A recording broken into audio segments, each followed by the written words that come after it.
So I'm told that today you guys want me to talk on physical health and nutrition. So I think it's all one topic. So I'm just going to be taking the whole thing together.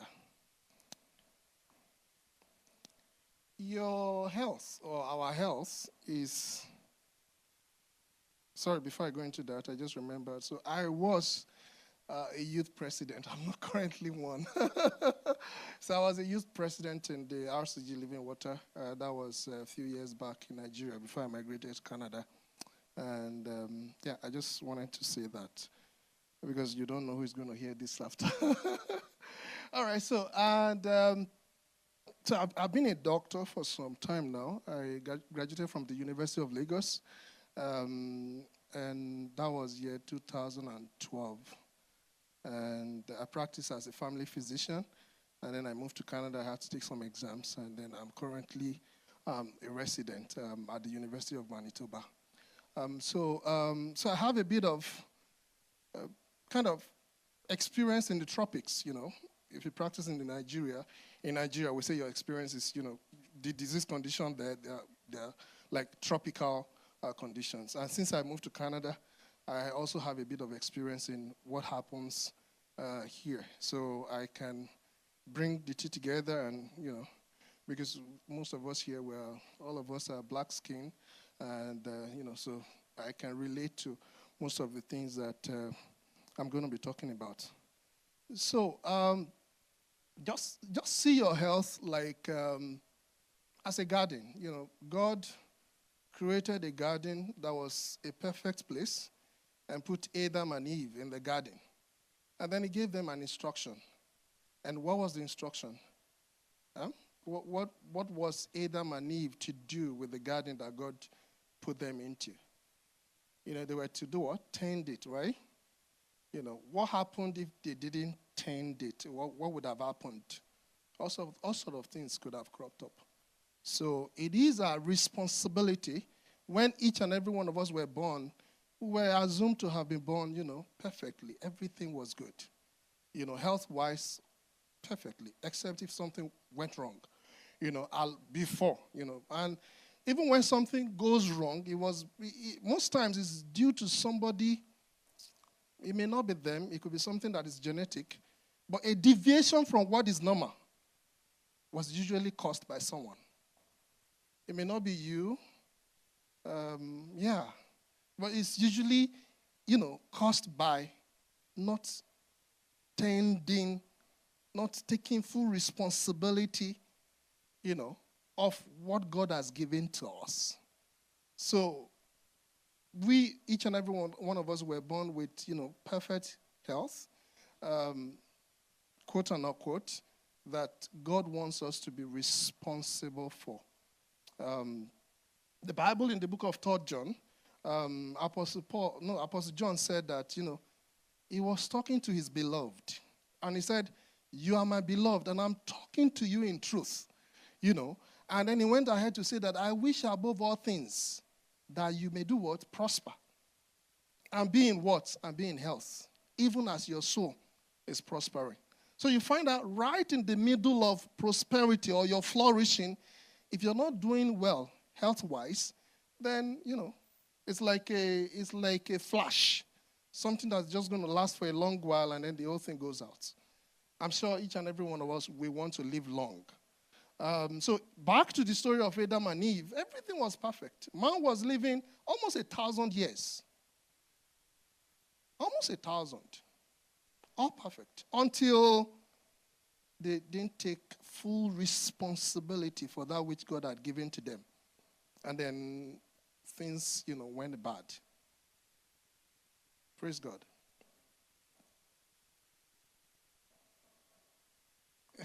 Things went bad. And then the age of man began to reduce. So we came. Right, thank you.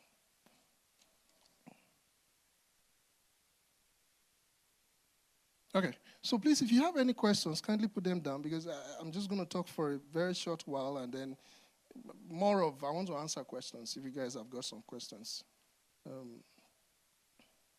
Okay, then I can, okay, yeah, that's okay. I can share these slides later. So, so Adam and Eve, and then the age of man began to reduce.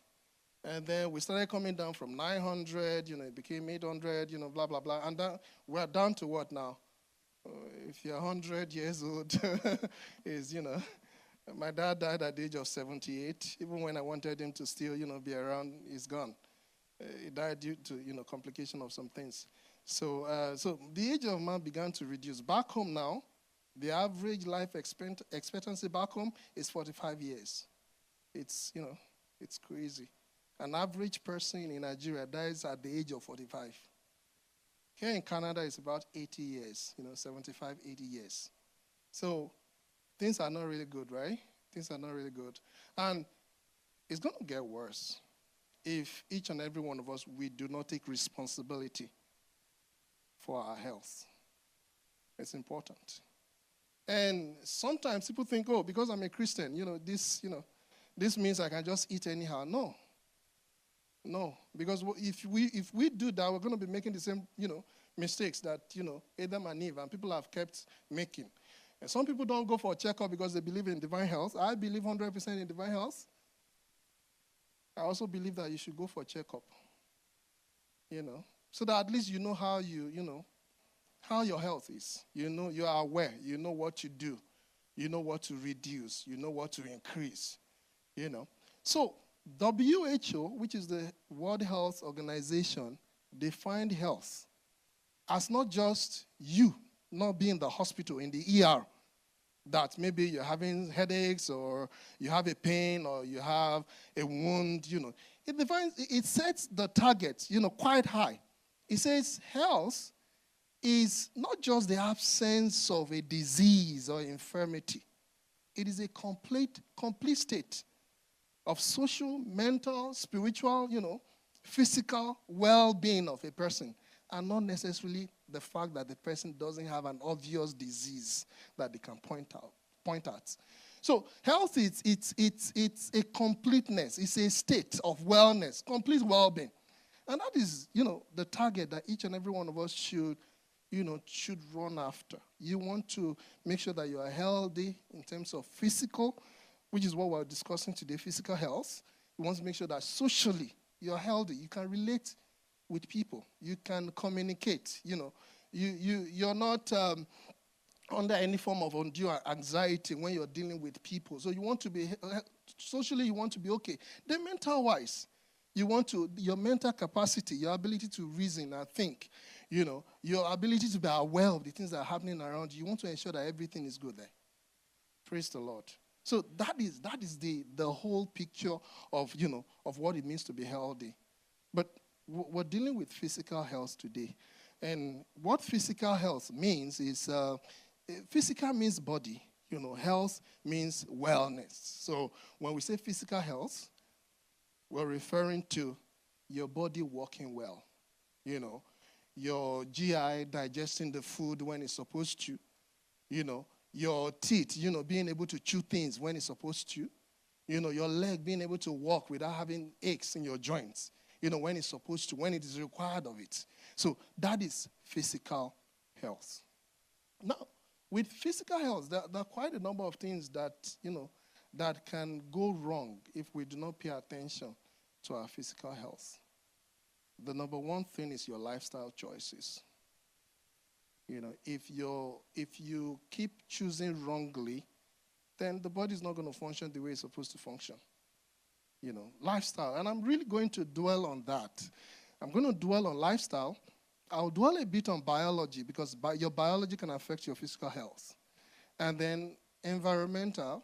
There's not much of environmental thing to be discussed here in Canada because there's not much of air pollution and all of that. But in terms of environmental, if, for instance, you live in a neighborhood or your roommate, is a smoker, you might need to find your way around that because if you don't smoke, you're going to become a passive smoker, and that's even much more dangerous for you.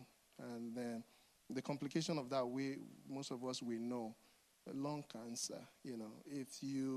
If your airway is, allergic, if your airway is If you have allergy, if your airway is, easily irritated by whatever allergy, by whatever thing that's happening around it, and you live with a smoker who constantly smokes, it's going to irritate your airway. And then you're going to be coming down. If you're asthmatic, you're going to be coming down with repeated episodes of a flare of your asthma. So that is environmental. And then another thing that I could talk about, I've talked about your lifestyle choices, the biology, environmental, and then education, health education, which is part of what we're discussing today. You being informed and being aware of the things that you need to know and you need to do. Back to lifestyle, which is the major thing that can affect your physical health. Lifestyle choices. The first thing is your diet. What kind of things do you eat? Diet and nutrition, I'll put it together.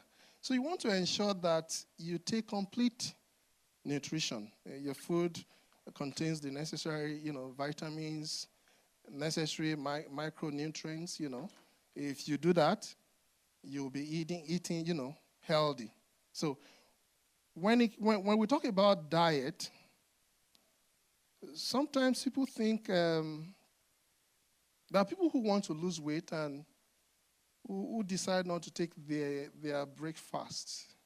They just don't eat in the morning, and then they eat in the evening.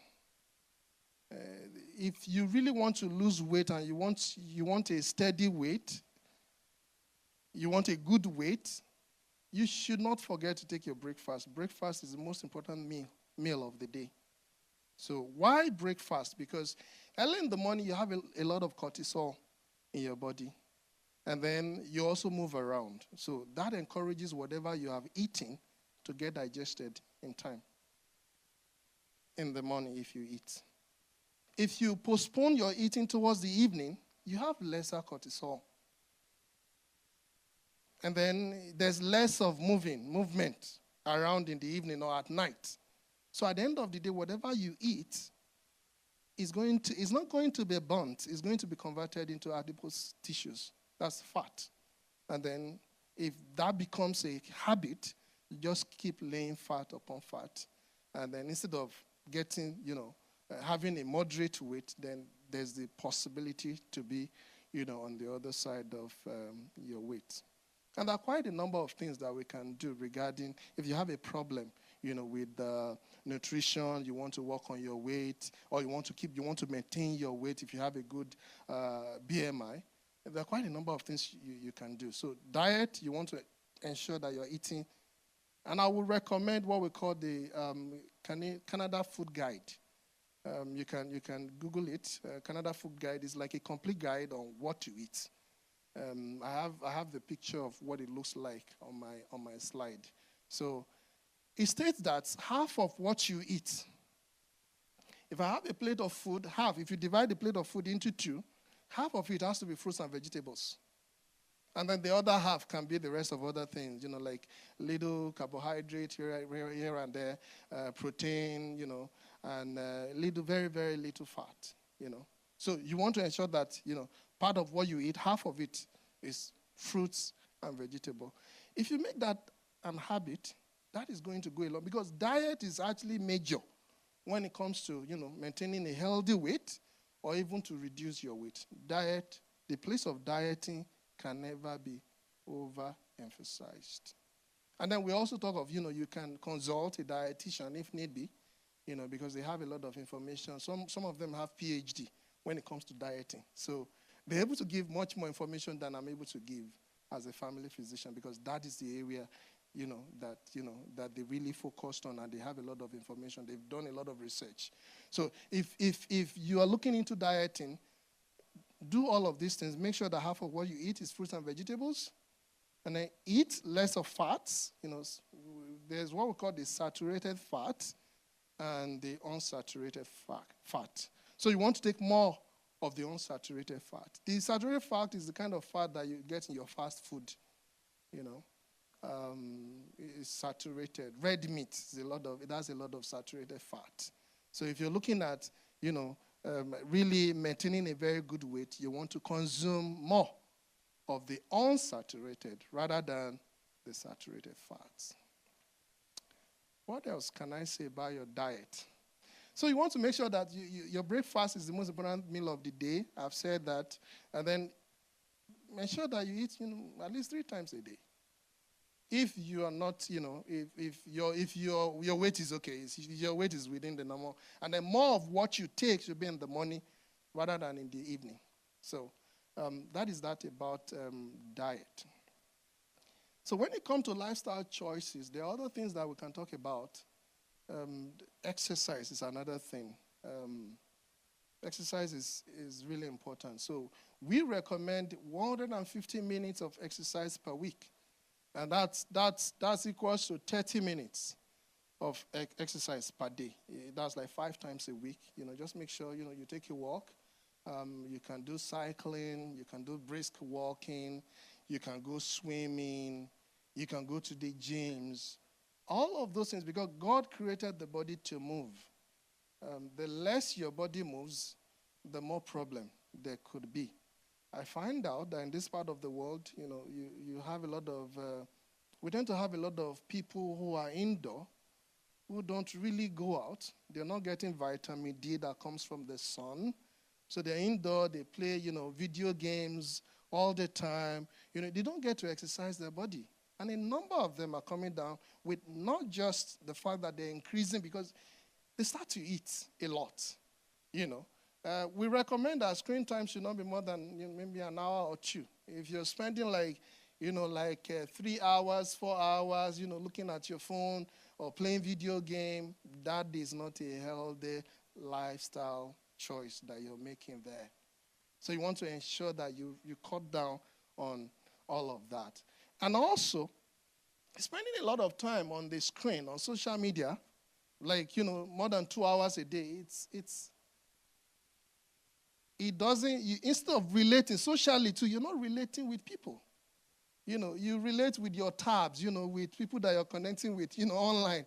They're not socially, you may not be living healthy. Because it's not just affecting your weight, your size and all of those things, even socially. Some people find it difficult to interact with real life, with real people. And then it could also tip you, if you're not out relating with people, it could be tipped easily into depression, which is quite common in Canada. Tipped easily. You're depressed. You don't share with people. You don't get to you don't know what other people. I mean, physically. I'm not talking about talking over the phone. So because this is going to help you social-wise, your social health is going to be this is going to be very, very beneficiary. So exercise 150 minutes per week. More of actual, some people, someone told me a few days back that, in my place of work, we do a lot of walking, Is that not exercise? I'm like, no, that's a different thing. You're walking. When you're at work, you're walking. Exercise is you're not walking. You're just, you can walk your dog if you have a dog, if you have a cat, just make sure that you're moving. Just make sure that the body is constantly on the move.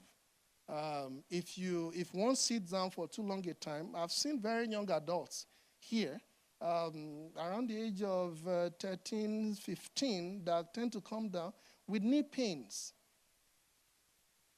And most of the time, there's what we call theater sign. When you go to the theater, you sit down for a long time, with your knee. There's a position, just like you are sitting down. Now, if you're always in the theater doing that, you could have a pain that we call that one of the things that we know that you're having this particular condition, we call it theater sign, because it involves having a lot of pain in your knee. So there's a lot of pressure in your patella. So over a long time, it could cause that theater sign, which is, which is a problem. And then, if somebody's weight is also on the other side, and you keep, sitting down, in short, if your weight is on the high side, I would encourage that each and every one of us, I'm also working on the last time I checked my weight, it was around 85. So I'm like, come on, you need to do something about this. So I need to keep myself, make sure that I take a walk almost like every day, because all these things that we're talking about, the doctor too can be sick, The pastor can be sick if he's not taking necessary, a precaution, So this is just like a reminder for each and every one of us to pay attention to what we do, our choices. This is really, really important. And then your choices. So I've talked about. Let me just, and I'm really asking for each and every one of your permission to talk about obesity a bit.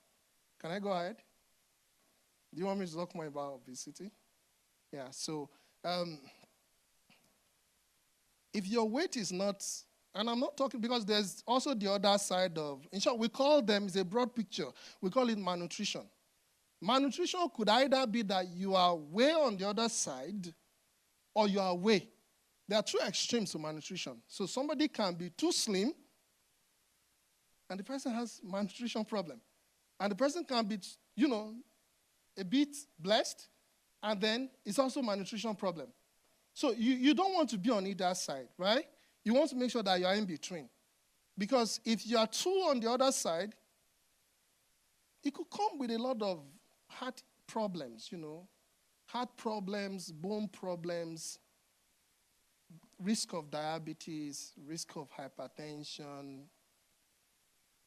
So we want to do something about it. And one of the first things that you're looking at doing is the exercise that we talked about, the dieting. If necessary, you want to talk to a dietitian that can guide you. You may want to go for counseling, because all of these things put together is able to help you, reduce your weight. And obesity can be costly to manage. It can be costly. So, yeah. And then on the other end, there's what we call anorexia nervosa, where somebody who has watched a lot of artists or these popular guys, seeing them in their slim, configuration, wants to be like them. And then the person starts not to eat at all. Sometimes they eat and then they make themselves, vomit, and then that leads to another problem entirely. That leads, in short, that if it continues and it's not checked, someone can die from that. So it's important that we pay attention to all of those. Another lifestyle choices I want to talk about is, the smoking, alcohol intake. We all know, right? We've talked about it over and over, and we see it even on the pack of cigarette. You see what is stated there. Do we know what they wrote on the pack? Yeah. So everybody knows. If you have a problem.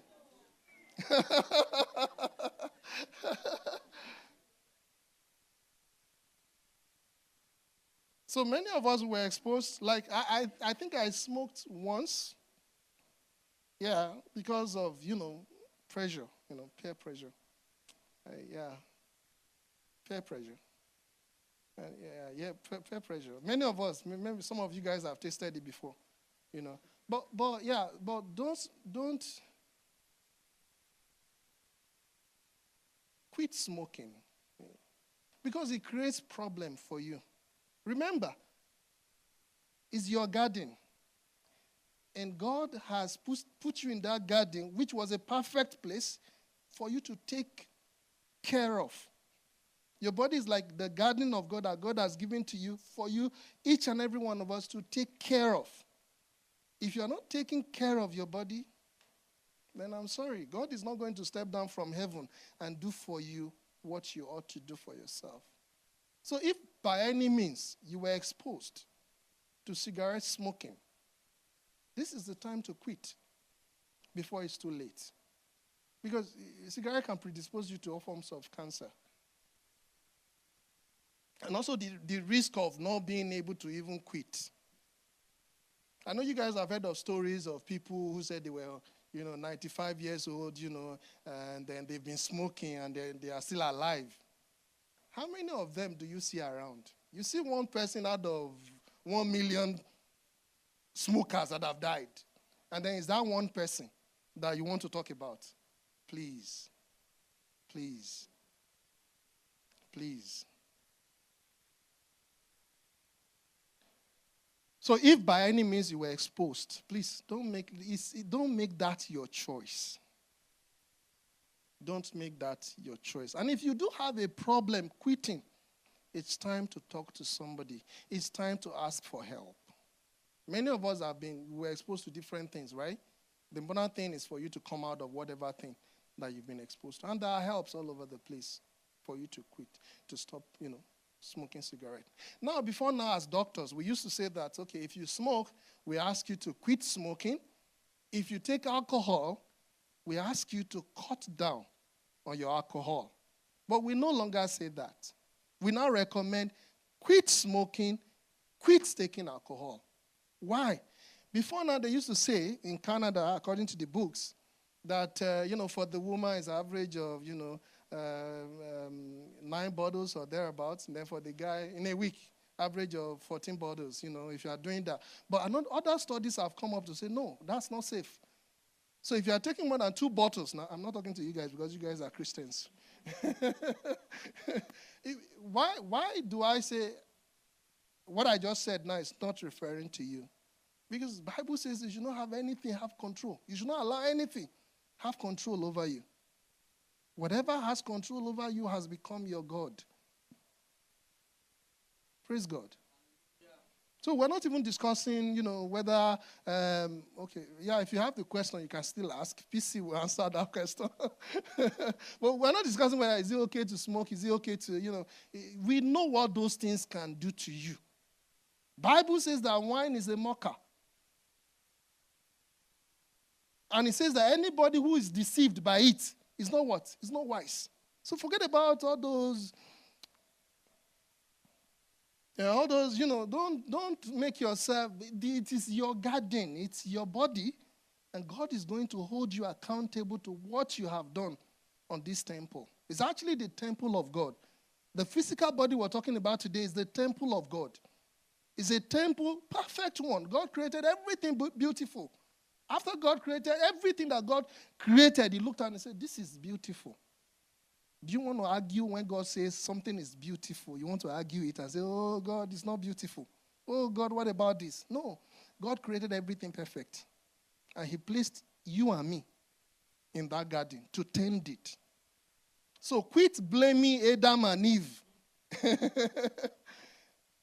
And be responsible for the choices that you're making now. Because they're going to have a long-lasting effect on you. And then sometimes the effect doesn't end with your generation. It doesn't end with you. It can shoot into the next generation.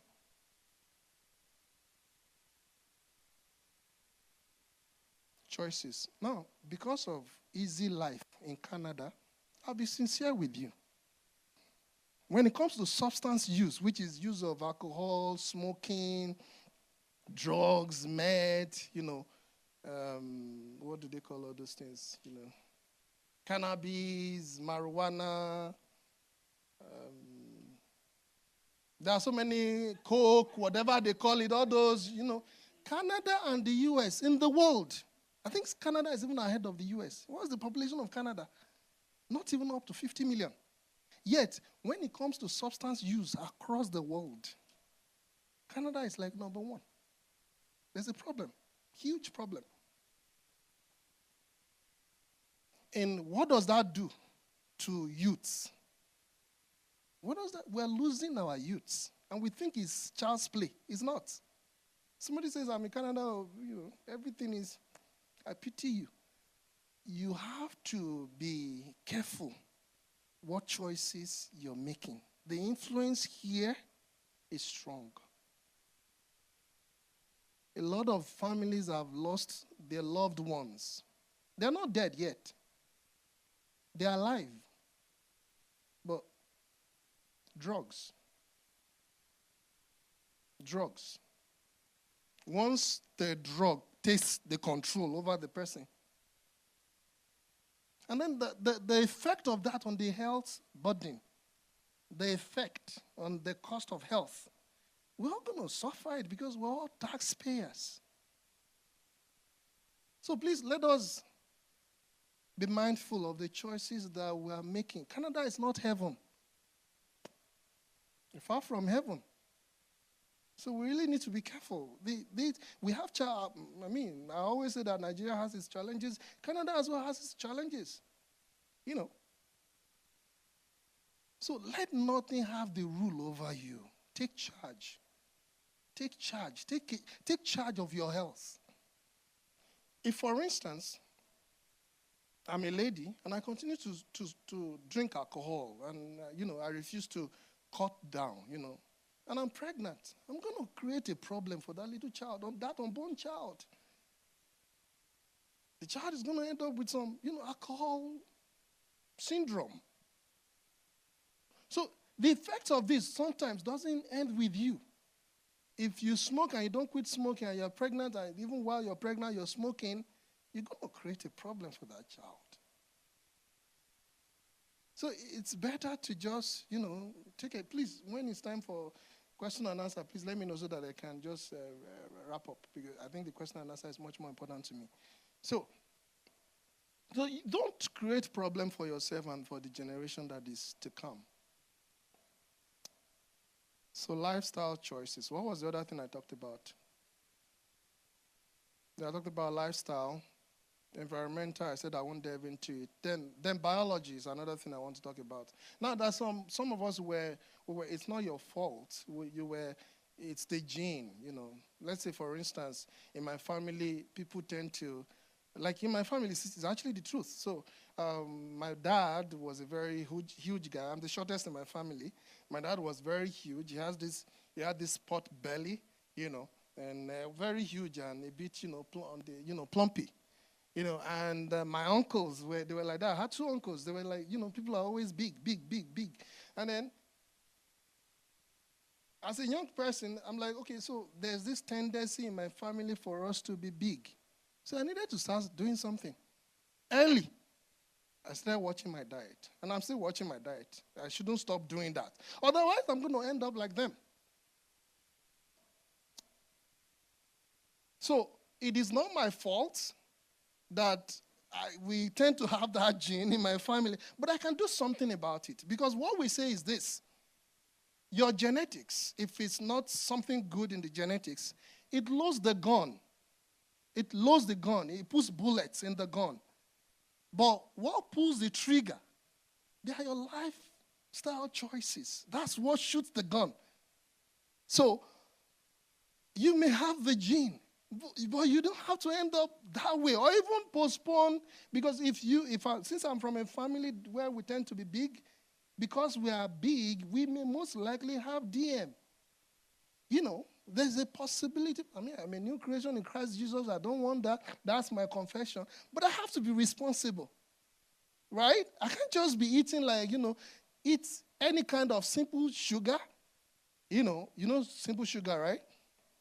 Like your normal sugar, a lot of rice, back home we take a lot of rice, and I still take a lot of rice. I just need to watch it, right?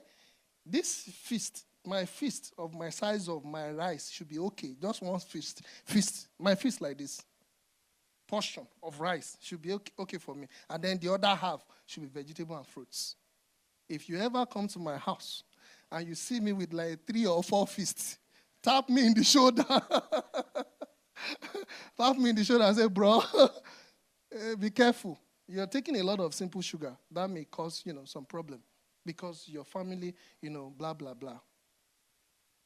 Now, if my choices are right, I'm likely to either prevent this from happening at all or postpone whatever. So like maybe when I'm, 100 years old, what life do you want to live again? It's up to you. It's up to you. So you can, with your lifestyle choices. So even though you have the biology or your genetics, has this particular predisposition, you can, some families, they have, people tend to have hypertension. So right on time, as a young person, start looking into that. Start looking, cut down on your salt intake, cut down the sugars, avoid a lot of high cholesterol food. In some family, they have hypercholesterolemia. They just tend to have a lot of cholesterol. We cannot explain it. What do? Start cutting down. Avoid all the unsaturated, saturated, fat, and start taking a lot of more of the, unsaturated. I think that is that. Yeah, so there's room for question. Thank you. Praise the Lord. So I gathered a few questions. I will just quickly read through them. I know we don't have much time. Some of them might be a repetition, but I'll start with this one. So, you good? Okay. So I'll read some. You can respond. Blessing will read some as well. So the first one goes, I do a physical job, and now when I extend my arms, I get a painful muscle spasm, pull. Is there a reason for that? Is it? Yeah, so if you do physical job, especially having to use your shoulder a lot, if that continues for a very long time, and you're exerting a lot of pressure on the shoulder joint, yes, you can actually have what we call rotator cuff, because there are muscles that control whatever movement we're taking with our joint, especially the shoulder joints. So the person can have some inflammation around the joints. So it may be important to just check, with your family physician to be sure that everything is okay. And then also, the question I think is asking for muscle pull, right? Yes. Yeah. So in Canada, a lot of us, we have low calcium because of, we don't have adequate exposure to the sun. So that could also be a factor. So if you check with your family physician, they may want to check, all these things, do a blood work and be sure that you don't have low calcium. And also even low magnesium especially could be a result of that spasms. Yeah, a follow-up question to that is, I think it was trying to follow up on when you spoke about knee pains. Yeah. So he said, can't knee pains in young teens be attributed to growth? Yeah, of course. So knee pain, yeah. So that could be it's one of the factors, especially in young people in the age of 13-ish, 15.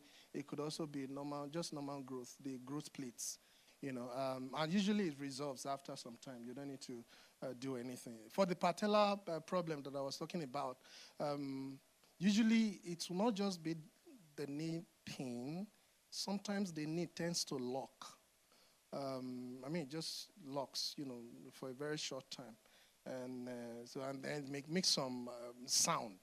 So that would just have to be checked out. We will want to know whether this is actually a growing pain or even a patellar problem. For the patellar problem, we usually don't do much about it. We just ask you to do a lot of, exercising the hamstring muscles, making sure that you don't knee a lot, and making sure that you don't go, up the stairs a lot. So, yeah, it's more of, just asking you to do some things, exercise. Sometimes we don't give any medication for those. Okay, health risk of taking pills to get high. What organs do they affect? So the person asking about the health risks of taking pills to get high. What organs do they affect? Okay, so the immediate problem that can cause is what we call dependence. As time goes by, the person will be dependent on the drug in order to get high. And then as time goes by, the person becomes addicted to the drug so that they can, get high. Even before getting to the stage of addiction, there's the one where you now require more and more and more dose so that you can reach that level. So the major problem there is the addictive effect. The fact that your life, you will get to a point where you're no longer in control of your life. And because you want to get high, your brain, it's like you're playing with the brain. As time goes by, people can actually have some, we call it substance use psychotic or psychosis. where the person develops some sort of psychiatric problems because of substance use. So it's basically the brain. It could also affect the heart. Some people can have heart attack as a result of that.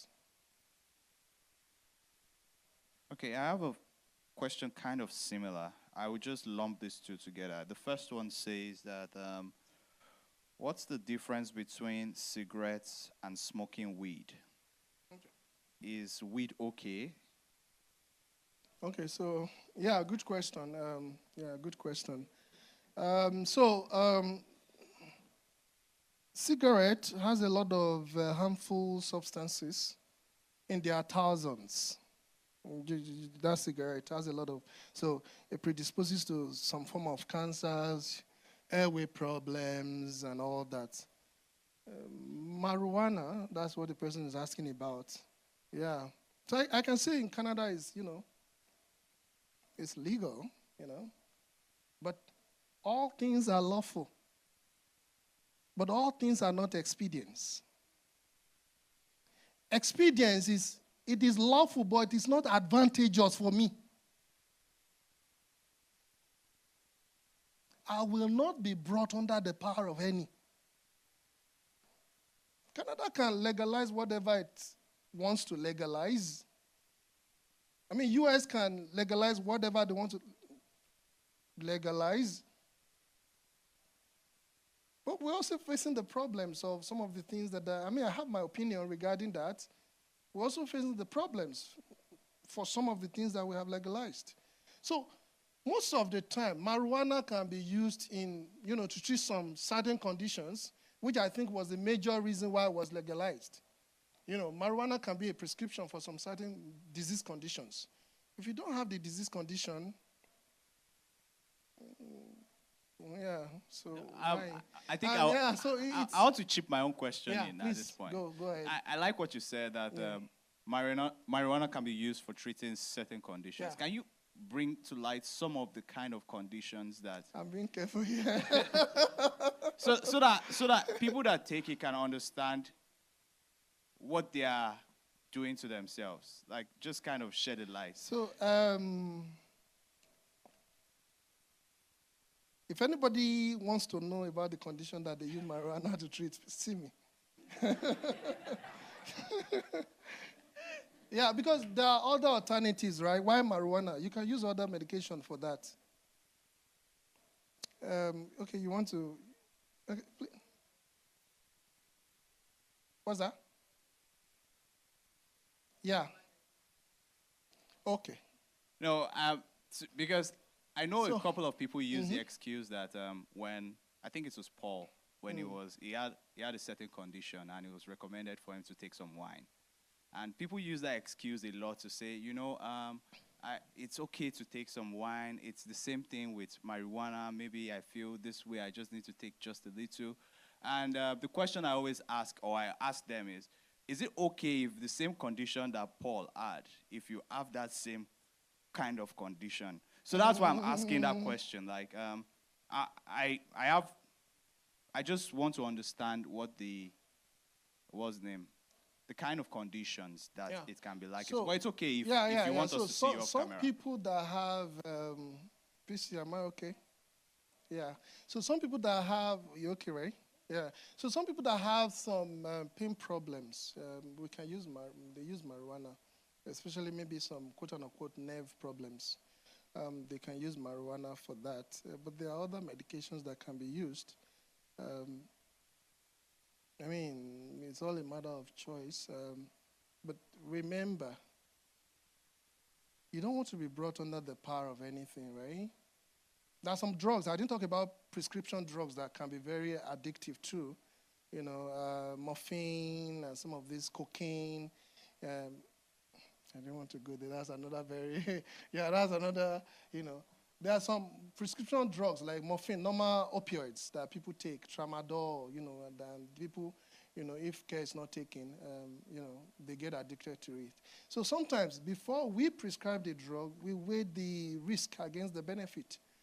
How safe is this medication? If I give you this medication, weighing it as against the risk of giving it to you, what the possible things that may happen as a result of this. So if the benefit outweighs the risk, why not? Even for marijuana, why not? Okay, so this question says, I understand everyone has different nutritional needs. How can you determine the nutritional needs for your body? So the person's pretty much asking how much carbs, protein, okay, yeah, etc. fat. Yeah, that's good. So that's a very specific question. And for the answers to that question, just so you can have a broader picture of the answers to that question, I'll refer you to the Canadian Food Guide. So just go through online, just Google Canadian Food Guide or the Mediterranean guide, or diet, if you Google that, you will see the information, the proportion of carbs. So we advocate that you take more of complex carbs rather than the simple ones. I've talked about the simple ones like the normal refined sugar, white rice, and all of those things. The complex ones are the legumes. So you want to take more of that instead of the simple. So take complex carbs rather than the simple carbs. And then, as I've said, you want to divide. If you divide whatever portion of meal that you're taking, half of it should be fruits and vegetables. And the rest can be by the side. If my slide there, you will see what it looks like. Okay, I want to lump two questions together. So this is talking about breakfast. Yeah. And the first one goes, okay, not that breakfast, guys. For someone that gets nauseous every morning, how can I still eat breakfast and not skip it? Okay, hold on. Let me. That's a good one. Someone also asks, what do you recommend? As is it healthy to eat fruits like apple or have juice like apple since it's for breakfast, since it's acidic? Okay, yeah, good question. For the first question, so nauseous. So I may want to know what exactly it is. So you may need to see your doctor to find out what exactly is the cause of that nauseous feeling, just so we're not assuming. But if you need to, if it's been found out that there's really nothing serious with feeling nauseated, I would recommend that the person can eat in bits, just like we recommend to pregnant women. Just take in little quantity, and then you may want to avoid oily food. Just avoid oily food and eat in small bits. That would help. So you can divide your food in portions and just eat them. So that, because if you're feeling nauseous and you are eating large meal, there's a tendency for you to vomit. So if you eat in bits, you avoid oily food. Some people say maybe if you chew ginger. So I don't know. Some of those things are not. They're not research to back them. So, but eating in bits is surely one of them.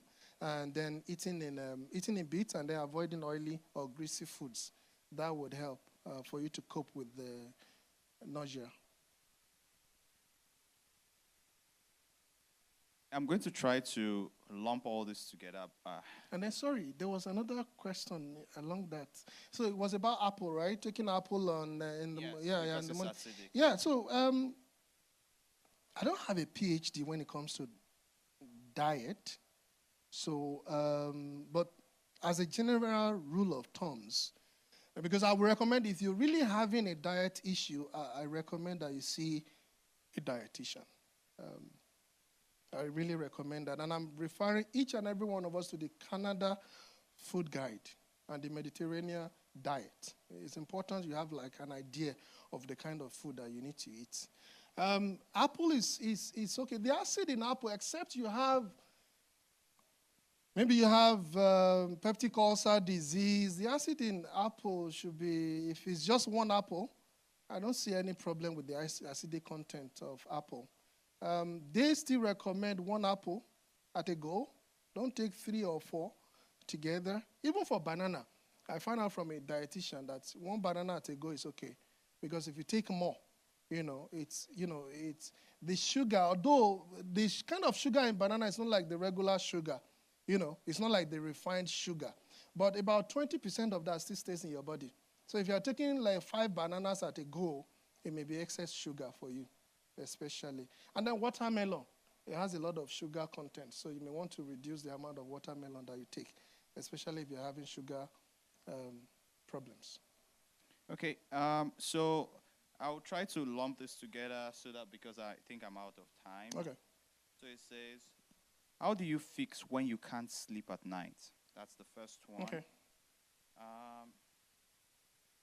The next one, which is very interesting, says, for broke university students who are trying to keep fit, what is the best diet, or actually cancel diet, it's a balanced diet? Canada Food Guide, Mediterranean diet. I would recommend that you don't eat once a day, that you eat your complete, if you can, eat at least twice or 3 times. You can reduce the quantity. Your body needs food, right? You don't want to, reduce the quantity and eat more of whatever thing you need to eat in the morning. So you can cut down like half of what you normally eat. So I've answered that one. Yes, Yeah. I've taken that out. Yeah. So the last 2 that I have, besides the sleep one, is what causes indigestion after few hours after eating? Okay. And I don't know if it's true, but I heard smoking addicts who try to stop can damage their body more without effort. Is that true? Okay, maybe I should start with that one. Smokers who try to quit, right? Yes. It can damage their body. So when we encourage people to quit smoking, we use this acronym, STAR. The S is set a date. Set a date that you want to quit. The T is to tell someone of your plans. It could be a colleague, it could be a friend, it could be a family member, so that they can provide you with necessary help, support, and all of that. Star. A is anticipate. What are you anticipating for? The possible effect, withdrawal effect of cigarette smoking. So part of it is going to be a lot of agitation. Some people may gain weight if they try to quit smoking. Some people may become, I think they have some appetite issues as well. So anticipate that all those things, you're going to have a challenge. Whatever thing you try to stop that is not good for you, you're going to encounter some challenge along that path. And then R, I said star, right? R is remove. Remove everything around you, like the lighter, or the whatever thing that people use in smoking that encourage you to smoke. If you have a friend that smokes and you're trying to quit smoking and they still smoke in your presence, it's going to be hard. So that's part of what you remove. You might need to take on another friend that is trying to quit as well. But overall, they say that they attempt. People usually try up to 7 times before they finally quit smoking. So please go, keep going. Don't stop trying. Encourage yourself. Talk to someone about it. See a doctor. Attend counseling programs. Yeah, with all of that, you will be able to stop. And there are medications. If this doesn't really help, there are medications that you can take. There are what we call nicotine replacement medications that you can take that can help you to quit smoking. It's really important to quit smoking if anybody's interested. So for the sleep, so many things can cause sleep problems. Sleeping difficulty, we call it insomnia. Many things can cause it. It could be as a result of, what we call OSA, obstructive sleep apnea. Somebody sleeps at night, their tongue falls back, and the airway is narrowed. The person is not able to breathe well as a result. Sometimes they even stop breathing for some seconds, in the night. The person who sleeps around them, say, oh, you snore a lot, you tend to, move up and down. So those kind of people, during the day, they sleep a lot. We don't encourage that they drive a lot because they were not able, they were deprived of sleep at night.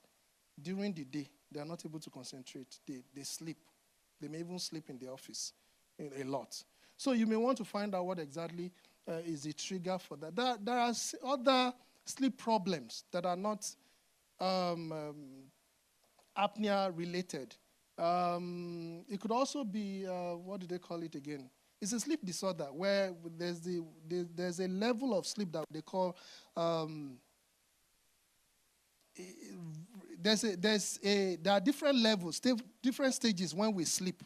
There can be a disorder along that line, where the person, sleeps and wakes up intermittently. Depression could also be a cause of some people when they are depressed, they may not be able. Either they sleep too much or they sleep less. Restless leg syndrome, but that's more in maybe older people, where they're not able to sleep because their leg just keeps moving uncontrollably. Some people, when they are in pains, of course, they are not able to sleep. Emotional problems can also disturb your sleep.